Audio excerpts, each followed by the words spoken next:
Hello everybody. Today I wanted to talk about something that I have observed in my brief time in the United States, and that is that a lot of people from my background, so from South Asian or Southeast Asian countries, what they tend to do is they adopt an American or a European sounding name to better ingratiate themselves with the United States of America and its culture.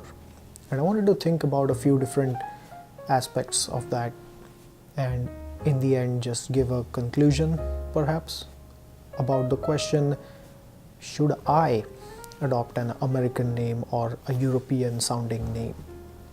So what I mean by a European sounding name or an American name is, for example, my name is Pratik, I'll call myself Pat, and if my name is Tejas, I'll call myself Ted or Theodore, maybe not Theodore, but Teddy, something like that, just to a simple name. It doesn't have to be related to your name, it can be something completely different. You can be Jack or John or whatever you'd like to be, Jake, any of these names. And the easiest surface level explanation for that is, as I said before, to ingratiate yourself to the new culture that you're in. And by that I mean when you move from India or wherever you may be to the United States, it may be easier for people to recognize a name that they're familiar with, and it immediately helps them remember you in a way. Let's just walk through a conversation that you might have, that I have usually, because my name is Dushyant and it's a very uncommon name in India to begin with. In the United States, what happens is that's even less common, even more uncommon, right? And so what happens is that the first 5 to 10 seconds goes into an explanation of how my name should be pronounced, and in the end I just let them pronounce it the way that they would like. Oh, should it be Dushant? Should it be Dushyant? Should it be whatever they come up with? I let them, it should be pronounced, to be clear, Dushyant. But what people tend to do is they do Dushant because whatever, like it sounds like Deshaun or Sean, whatever it may be. Maybe I could have gone with that as my American name, but I didn't do that because I just have a prior experience of explaining my name to people. You know, in India it was like, oh, are you Duryodhan or are you Dushyasan or all of these things. So I knew that and I had experienced that in the past. Sometimes I let it go, sometimes I explain myself, or sometimes people just joke around. But I get Dushyasan a lot, which is kind of sad actually. I don't want to be called Dushyasan, is, you know, I digress. Anyway, to avoid all this confusion, to avoid all of this language barrier or this issue, people just say, you know, you can call me Ted, you can call me Jack or John or whatever it is, Joe, something of that nature, just to make it easier for them to start calling you by an alias, so you don't have to go through that whole explanation or have to come up with a mnemonic, something to give the other person a way to remember you by. I had one experience. There was a networking event, just a happy hour kind of an event, and I met another person from India. She said, hello, my name is Hemu.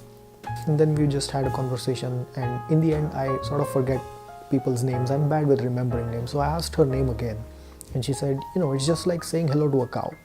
I mean, that was a great way to remember, and I still remember that. It happened almost a year ago, and I still remember that incident. So that's a good way to get people to remember your name. But Dushyant, I have not found any mnemonics for that yet. So the search goes on. So let's dive deeper beyond the surface level of getting somebody to remember your name. What's below that? What is the why behind that? One of the reasons people tend to do that, in my opinion, is that they want to establish a rapport faster, and they want to get beyond the initial awkwardness of explaining your name or having them pronounce it and butcher it and pronounce it again and go through all of this process, to just get to the details of, like, let's forget that. My name's not important. You know, just use some alias and then let's get to the important part, which is establishing a rapport. And we also get that a lot in user experience research. We have to establish a rapport with our participant That's the deeper layer of the personal branding aspect of it, or getting to know people in that short amount of time, which is much easier for other people because of their practice or because of just their personality types. So as I was recording this video, there's one more factor that came into my mind, and it goes parallel to all of these personal branding and making a first impression points, and that is the fear of cultural isolation. So what I mean by that is, when I moved to the United States personally, I didn't know anybody. I had to establish roots, I had to grow roots, I had to make all of these contacts, and that took time, and it's difficult to do that for a person like me, and as well in my situation. So new to a country, nobody, you don't know anybody, it's a daunting task. You can get apprehensions about that, and in that environment there is a fear of being isolated in this new culture. And you're not only trying to ingratiate yourself, as I said, to this culture, this new culture, you are also trying to maintain your relations with the culture that you came from.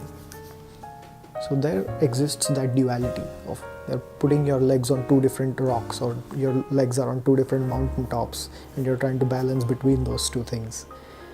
And where does the American name come into this? So when you have an alias, an American name, you can maybe your brain thinks that this is a new start, a fresh start. You can start over. You can immediately jump into this new game at a higher level. You're not starting at level 0. You're jumping into a higher level.